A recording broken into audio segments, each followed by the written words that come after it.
Hi കൂട്ടുകാരെ, രാവിലെ അമ്പലത്തിൽ വന്നപ്പോൾ നല്ല മഴയായിരുന്നേ. നല്ല മഴയെന്ന് വെച്ചാൽ നല്ല മഴയായിരുന്നു. അങ്ങനെ അമ്പലത്തിലൊക്കെ തൊഴുത് വഴിപാടൊക്കെ വാങ്ങാനൊക്കെ ഉണ്ടായിരുന്നു. അപ്പോൾ അതൊക്കെ കഴിഞ്ഞിട്ട് തിരിച്ച് ഓട്ടോയിൽ ഞാൻ വീട്ടിലേക്ക് പോരുകയാണേ. വഴിപാട് നടത്താനായിട്ട് ഇന്നലെ വൈകിട്ട് തന്നെ പോയിട്ട് രസീതൊക്കെ ആക്കിയിട്ടുണ്ടായിരുന്നു. അപ്പോൾ രാവിലെ പോയെങ്കിലും ഒരു 11:30 11:45 എനിക്കിത് കിട്ടിയത് കേട്ടോ. പിന്നെ ഞാൻ തിരിച്ച് ഓട്ടോയിൽ തന്നെ പോന്നിട്ടുണ്ടായിരുന്നു. പിന്നെ വരുന്ന വഴിക്ക് കടയിൽ ഒന്ന് കയറിയിട്ടുണ്ടായിരുന്നു. ഉച്ചയ്ക്ക് കറി വയ്ക്കാൻ എന്തെങ്കിലും വാങ്ങണമായിരുന്നു. പിന്നെ മീനും വാങ്ങിയിട്ടുണ്ടായിരുന്നു. നമുക്കിവിടെ ജംഗ്ഷനിൽ നിന്ന് ഞാൻ മീനും വാങ്ങിയിട്ടുണ്ടായിരുന്നേ. അപ്പം ഞാൻ വീട്ടിൽ വന്നിട്ട് ആ വഴിപാടൊന്ന് കഴിക്കാനൊക്കെ എടുക്കുകയാണ് കേട്ടോ. അമൃതയത്തും ഗണപതി ഹോമമാണ്. അപ്പം ഞാൻ കുറച്ച് അതിൽ നിന്ന് എടുത്തിട്ടൊന്ന് കഴിക്കാൻ വേണ്ടിയിട്ട്. അപ്പം ഇന്നിപ്പം ഞാൻ ഒറ്റയ്ക്കേ ഉള്ളൂ. എനിക്കിപ്പോൾ എൻ്റെ കൂട്ടാളികളൊന്നും ഇന്നില്ല കേട്ടോ. കിച്ചണിൽ എനിക്കാരും കൂട്ടില്ല. പനിക്കുട്ടിയുടെ അമ്മ ഇന്ന് രാവിലെ വന്നിട്ടുണ്ടായിരുന്നു. അപ്പോൾ നമുക്കിവിടെ പണ്ട് മുതലേ ഉള്ളൊരു ചടങ്ങാണ്. ഇപ്പം അതിൻ്റെയൊക്കെ ആവശ്യമുണ്ടോ എന്ന് ഞാൻ ചോദിച്ചതാണ്. ഈ കർക്കിടകം നിൽക്കാൻ പോകുന്നെന്ന് പറഞ്ഞൊരു ചടങ്ങില്ലേ, പെൺകുട്ടികൾ അവരുടെ സ്വന്തം വീട്ടിലോട്ട് വിളിച്ചുകൊണ്ട് വരുന്നൊരു ചടങ്ങാണ്. വിളിച്ചുകൊണ്ട് പോകുന്നൊരു ചടങ്ങാണ്. അപ്പം അനുക്കുട്ടിയുടെ അമ്മ വന്നിട്ട് ഇന്ന് രാവിലെ അനുക്കുട്ടിനെ കൊണ്ടുപോയിട്ടുണ്ടായിരുന്നു വീട്ടിലേക്ക്. 2 ദിവസം നിൽക്കാമെന്നും പറഞ്ഞാൽ കൊണ്ടുപോയത്. അപ്പോൾ പിന്നെ മോള് ക്ലാസ്സിന് പോയി, മോൻ കൊച്ചിയിലേക്ക് പോയിട്ടുണ്ട്. മോനിന്ന് ഓഫീസിൽ പോയെന്നുള്ള വർക്കാണ്.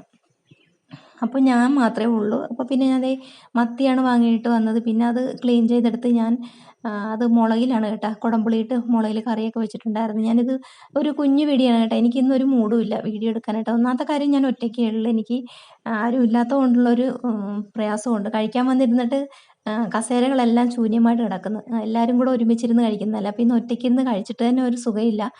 പിന്നെ എന്തൊക്കെയോ ആലോചിച്ചിരുന്ന് അങ്ങനെയൊക്കെ കഴിച്ച് എന്ന് പറയാം. പിന്നെ ഞാൻ വേറെ കറികളൊന്നും പ്രത്യേകിച്ച് ഉണ്ടാക്കില്ല. പച്ചക്കറികളൊന്നും ഉണ്ടാക്കിയില്ല. പിന്നെ രാവിലെ ഇഡ്ഡലിയുടെ കൂടെ സാമ്പാർ ഉണ്ടാക്കിയിട്ടുണ്ടായിരുന്നു. അപ്പം സാമ്പാറുണ്ടല്ലോ, അപ്പോൾ സാമ്പാറും ഈ മത്തി മുളകിട്ടതുമായിരുന്നു. പിന്നെ ഞാൻ വേറൊന്നും ഉണ്ടാക്കില്ല. എനിക്ക് കഴിയല്ലായിരുന്നു സത്യം പറയാം. ഭയങ്കര മടിയായിരുന്നു. ഒരു മടി പിടിച്ചൊരു ദിവസമായിരുന്നു. ആരും ഇല്ലാത്തത് കൊണ്ടേ. ഇപ്പം ഒരു സൂപ്പർ മാർക്കറ്റിലാണെങ്കിലും ഞാൻ ഒറ്റയ്ക്ക് ചെല്ലുകയാണെങ്കിൽ എല്ലാവരും കൂടെ ആയിരിക്കും, ഞാനും മോളും ഞങ്ങൾ 3 പേരും കൂടെ ആയിരിക്കും ചിലപ്പോൾ പോണത്. അപ്പം ഞാൻ ഒറ്റയ്ക്കാണ് ചെല്ലെങ്കിൽ എന്നോട് ചോദിക്കും, എൻ്റെ കൂട്ടാളികൾ എന്തേന്ന് ചോദിക്കും. അപ്പോൾ ഒറ്റയ്ക്ക് കാണുമ്പോൾ എല്ലാവരും ഇങ്ങനെ ചോദിക്കും, ഒന്നിച്ച് പോയി കഴിയുമ്പോഴേ. അപ്പോൾ അതെല്ലാം കഴിഞ്ഞ് പിന്നെ വൈകുന്നേരം ഇപ്പോൾ മക്കൾ വരാനൊക്കെ സമയമായിട്ടുണ്ട്. അപ്പം ഞാൻ ആ കോളിഫ്ലവർ കട്ട് ചെയ്ത് വെച്ചിട്ടുണ്ട്, ക്ലീൻ ആക്കിയൊക്കെ വെച്ചിരിക്കണം. അപ്പോൾ അതൊന്ന് ഫ്രൈ ആക്കണം. പിന്നെ ഒരു 3 ബജിമുളക് ഇരിപ്പുണ്ട്, അതും കൂടെ ഒന്ന് റെഡിയാക്കാമെന്ന് വിചാരിക്കുകയാണ്.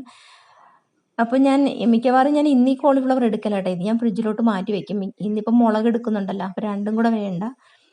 ഞാൻ ഈ മുളക് ബജി ഉണ്ടാക്കുന്നത് വെച്ചാൽ കടലമാവ് വെച്ചിട്ടാണ്. കടലമാവിൽ അരിപ്പൊടി 1 ടീസ്പൂൺ അരിപ്പൊടി ഇടും. പിന്നെ അതിലേക്ക് മുളക് പൊടി, ഉപ്പും ചേർത്തിട്ട് പിന്നെ ഒരല്പം കായപ്പൊടിയും കൂടെ ചേർക്കും. എന്നിട്ട് നന്നായിട്ടൊന്ന് മിക്സ് ചെയ്തെടുക്കണം. ഇപ്പോൾ ഒരു 3 മുളകേ ഉള്ളൂ. അപ്പോൾ ഇത്രയും മതിയാവും. 3 മുളകിന് ആവശ്യമുള്ള മാവ് മാത്രമേ ഞാനിവിടെ കലക്കിയെടുക്കുന്നുള്ളൂ.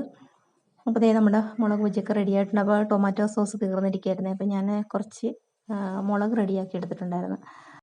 അപ്പോൾ അതാണ് കേട്ടോ വൈകുന്നേരം കഴിക്കാനായിട്ട്. അപ്പോൾ നല്ല മഴയുണ്ട്. മഴയത്ത് കഴിക്കാൻ നല്ല രസമല്ലേ.